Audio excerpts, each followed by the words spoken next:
Hello, everybody. Welcome, welcome. I am Leanne Moyer. I am the owner of Portland Mom Collective, and I am delighted to have Katie Labonte here with me from Connect, Play, Grow. Mm. And Katie, we're going to be talking about the fourth trimester, right? Yes.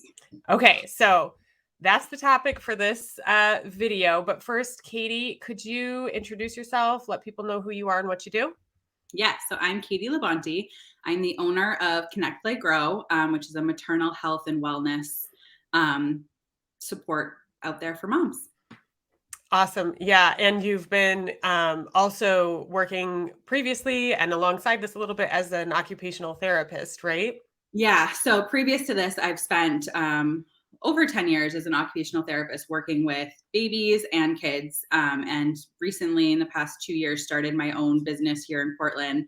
And then became pregnant with my third child and kind of was looking out in the community for just like a community support or social groups or just somewhere that I could kind of find that like mom camaraderie, and really couldn't find it. I found really great support through doulas. I found a group through the hospital, but it just wasn't where I was looking for. So I decided to kind of, with my OT lens of when your life changes, how can we support you through that? Start this business. And here we are.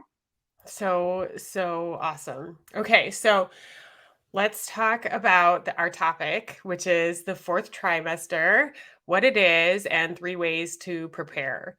Yeah. So, what is the fourth trimester? Why is it important? Yeah. So the fourth trimester, I just feel like it's a time that like we don't really hear about. You kind of are like, oh, you have your 3 trimesters of your pregnancy, and then you have this beautiful baby, and then you go home. And there's this whole time period referred to as the fourth trimester. And it really is from like birth through the end of the third month of life. And it's a time for the baby where there's just so much development. There's huge, like brain development happening.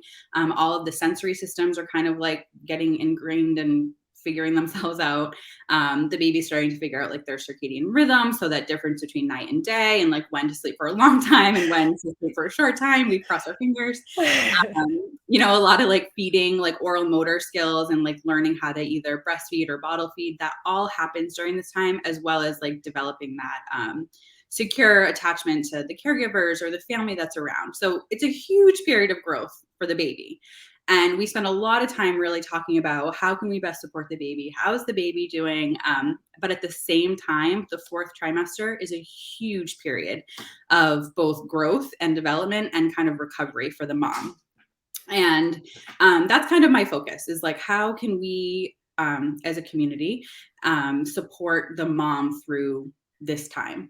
If you think about it, you are physically recovering from having a baby, from the delivery or from C-section. You're figuring out how to survive, how to do life on less sleep. So like your sleep routine is all different. Your nutrition is different from the idea of when do I eat? Like you're not really sitting down for meals quite as often or having like a regularly scheduled meal time, but also like what you need to eat and what you want to eat is different. Your social relationships are different. Your whole family dynamic changes. Your roles in your family, like maybe you were the one that kind of like did school drop off, and now you have this baby and you don't. And so like your roles and routines just within your own nuclear family are different.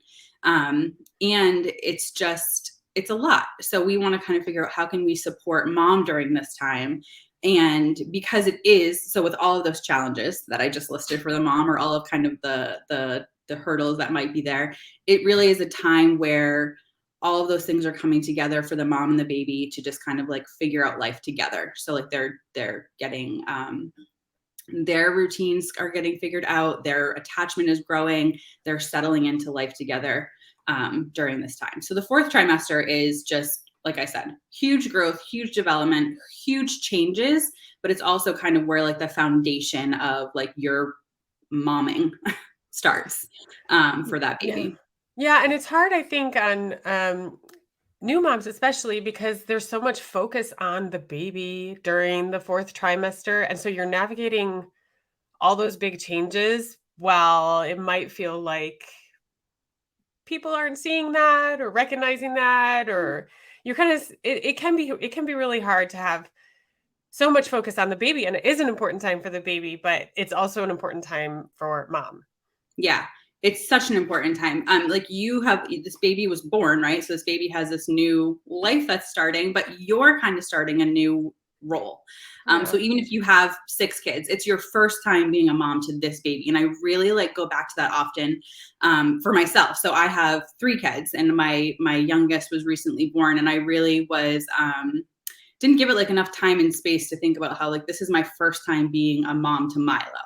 And I really had to I was a new mom all over again. And I think, yeah, like you said, Leanne, we really spend a lot of time supporting the baby. So you have all the baby doctor's appointments, and you have, everyone's kind of checking in on like, how's the baby doing? Like, how's the baby sleeping? How's the baby eating? And, it's kind of, if at all, it can kind of be an afterthought for being like, are you eating, mom? Like, Yeah. do you need any like physical support, or how's recovery going? Like, how are you feeling? And really having that be like a real genuine question, not kind of like a off the cuff, like, oh yeah, and don't forget about you. Like, how are you doing, mom? Right. Um, Well, to yes. that note, you had some ideas about ways that um, one can prepare for this special time. So let's get into some of those ideas. What's your first tip, I guess? Yeah. So my first tip would be to have something that I call an and if plan. So it's that idea of like we spend our pregnancy kind of like daydreaming about what we think it's going to be like to have this baby, like in our home, in our life. And so we kind of go into delivery and that idea of like postpartum life with some preconceived notions. And maybe they're not super strong. Like maybe you're like, nah, maybe I'll breastfeed, maybe I won't. But you still kind of have some idea of where you want to start, right? Like you have some idea of like what your starting point is going to be. And so I've just found it's really helpful if from that starting point you have something, like I said, we call an and if plan. So I want to swaddle my baby, and if my baby hates swaddling, I can use a sleep sack, or I can try this position of like lowering them into the crib to like kind of keep that sleep happening.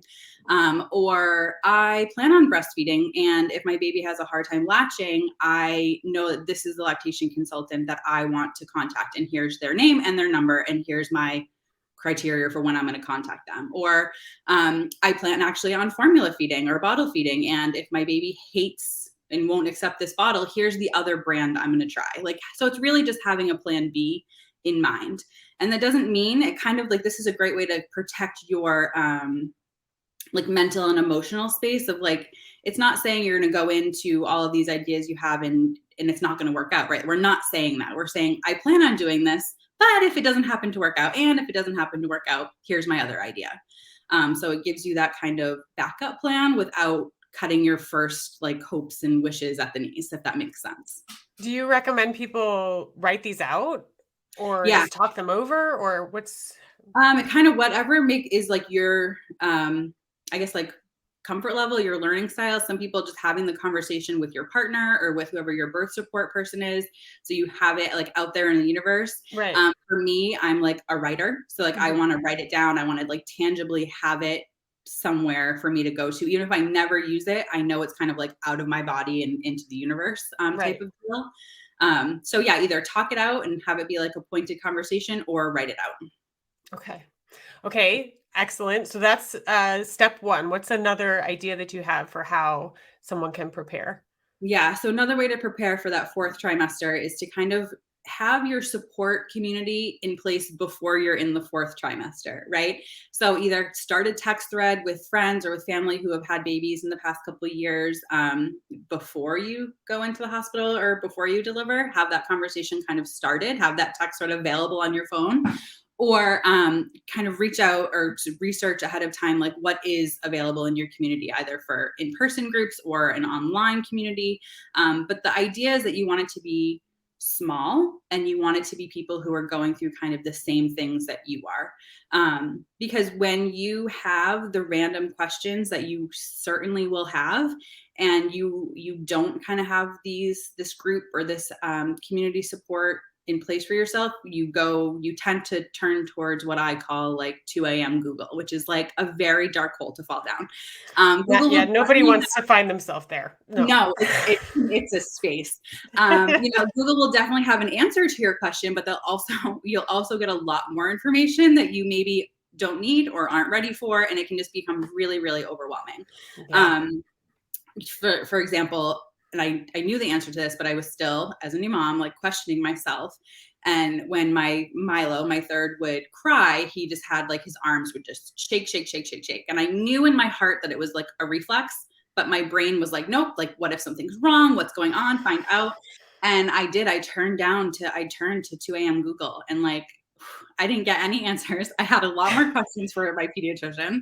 And but if I had just been able to, like, if I had prepped myself and reached out to a friend and been like, hey, did you see this with your baby? Like, I probably would have been given the answer that I knew, which is like, yeah, totally normal, goes away after a few months.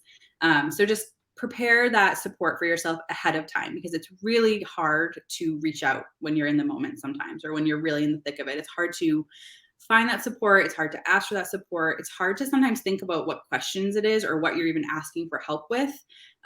So if you have that already established, it's just much more natural and easy to access.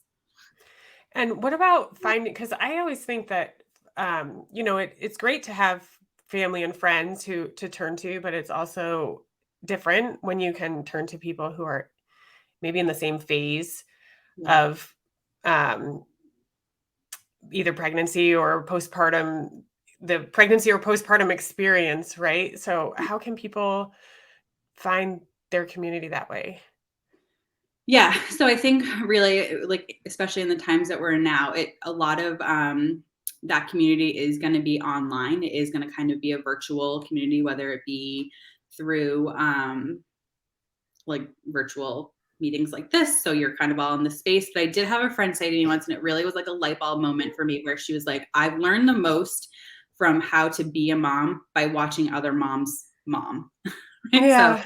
Yeah. I learned how to like be myself as a mom by just like observing other people like in the same moment as me, or in the same experience as me. And that was, like I said, like just such a light bulb moment for me, because like of course, like as humans, we learn so much from observing, right? Like we learn from just seeing other people doing, and then we kind of turn around and like make that our own. So we are in a space right now where it's really hard to get out there and see other moms momming, especially with infants. You kind of are like hunker down at home. So maybe you're not going to the once a week in-person group, or maybe it's not being offered. So really finding that group online would be my best advice for people right now. Just so you're in that same, like you were saying, you're in that same space. You're all kind of staying up all night. You're all kind of all over the place. You're all crying, but then laughing, but then crying again. And then you're like enraged that the dishes aren't done, but then you're so thankful that your family's so beautiful. And all of that happened in 30 seconds. Like, just having somebody who can like relate to that, and having that community. And then your babies kind of grow together, and you grow together as moms, which is just so powerful. Yeah, I know that I joined a group like that with one of my children, and it's been over a decade and we're still connected. So and that was online, but obviously pre-pandemic. So the power of connecting online is not to be understated, I think. Yeah. So we've got a third tip for people to prepare at Yes. this time. What is So it? the third tip is, it seems so basic, but I really have found it has been like the most powerful for me. So that's the idea of like, before you deliver, or maybe you're listening to this or you're watching this, like, and you have a newborn and you're just like, like think of one or two things that just make you feel like yourself during the day. Like it's your moment where you're just like, okay, like it's me. Maybe that's having a cup of coffee, or maybe that's like for me, it turns out to be like taking a shower, like a quiet shower with no one, like no one's talking to me, nobody's touching me. But just think of It's your like thing. that shouldn't be a luxury, but it does feel like a It's really, luxury oh my many gosh, such days. a luxury. So just, think of the one or two things that they're quick, they're simple, they don't require anything. Just think of the two routines, or the two things that just make you feel like yourself, and then just have those be like non-negotiable when you get home from the hospital. And I say that like with a little bit of flexibility. So funny story, I thought that when I had Milo, I was like, oh, he's my third, I have this in the bag, this is going to be like a cakewalk. I'm going to have all this extra time, and I'm going to have tons of like physical and emotional space in my day. And where he's going to be the kid that I'm going to do mom and baby yoga every day. I have a 20-minute little like routine that is going to be beautiful and wonderful. And that's going to be my time to kind of like refocus, recharge, do all the things. So he's 4 months old and we haven't done yoga yet. And I learned really fast. Like I was saying before, like I am a new mom again. I am going through the same things I went through 7 years ago with my daughter. And that idea was just not going to be fulfilling to me. That was not going to give me my moment to just recharge. So I quickly found out I need to think of something else. And for me, it was showering. Taking a shower every day, as crazy as that sounds, like really was my non-negotiable. And I told my husband, I was like, here's my goal. Here's what I have to do. And sometimes I didn't get in the shower until 11 o'clock at night. And sometimes I got in the shower 3 times a day. But it was just like my 5 minutes where it was quiet. Nobody was touching me. I had a minute to just take a breath and like be myself in my own skin and kind of recharge. And it didn't require anything. It didn't require a commitment from me. It didn't require me to like do anything extra. I didn't add stress to my day. So just think about those things. Like I was saying, like think about the 1 or 2 things that just make you feel good in your day and just have that be something that you really hold on to and like hold yourself accountable to that. Because it really is just a great way to kind of like protect your like mental and emotional health, which is just so, so important during this 4th trimester. And just a really good way to kind of give yourself time to be yourself, because I think sometimes in that 4th trimester, we lose our sense of self sometimes, and we're developing a new sense of self. So it just gives you a chance to kind of check back in and just have a quiet moment or have something that feels good for just you. I think a good point on that is also it shouldn't be something that adds more stress to you. So, Yeah. something like you said that really recharges, but isn't a burden Yeah. in a way. I think we sometimes have a tendency to, I don't know, set these crazy goals of like, well, then I'm going to go to the gym and do unless that really is where, you find your peace or whatever, but, pressuring yourself to do Yeah. something that's not the point here. Yeah. No, not at all. It really, and I think what I found was you find more kind of like rest and rejuvenation and like recharge in those quick moments that you can do consistently, or that you can kind of like call up in the moment when you need them. Like when you're feeling totally overwhelmed and you already know that, having a cup of tea or a cup of coffee and like the routine of making that cup of coffee is kind of like centering, like you can call on that any time of the day that you need to. You don't have to drink the coffee or the tea, but if the routine of like getting everything set and having your cup and feeling the hot cup in your hand, if that's what is like calming to you, you can do that whenever you need to throughout the day versus something that requires scheduling or requires you to leave the house or get something ready. Like have those 1 or 2 things, have it be something that you can just, like I said, call up really fast, call up when you need it. As well as just having it be like something you're gonna do every day for yourself, because you are half of a very important relationship right now. The baby needs tons of care and tons of attention and is figuring out life on the outside, but you're at the same time like figuring out life as a mom, and like that's just as important as what the baby's going through. So don't forget about yourself. I love that. I love that. Okay, all awesome, awesome tips. So tell us a little bit about where we can learn more about you and what you're doing to help Yeah. moms. So I have all of this information and whatever we're offering at the time available on my website, which is connectplaygrowot.com. And there you can find just information, again, like what is the 4th trimester? How can I support myself? And then also we offer community groups. So again, that online group format of like a small bunch of women kind of going through the same experience at the same time, and also more one-on-one focused like coaching. So that would just be like me and you working together. Where's your hiccup? Where are your concerns? What's going on? How can we kind of make this, a really positive time? And if there are hiccups and if there are challenges, like what else is out there that we can support you with? Like maybe it's looking into like pelvic floor PT, or maybe it's finding a chiropractor, or maybe it's finding a lactation consultant in your area. But let's kind of like work through that and find out what you need to kind of have your village be supportive to you.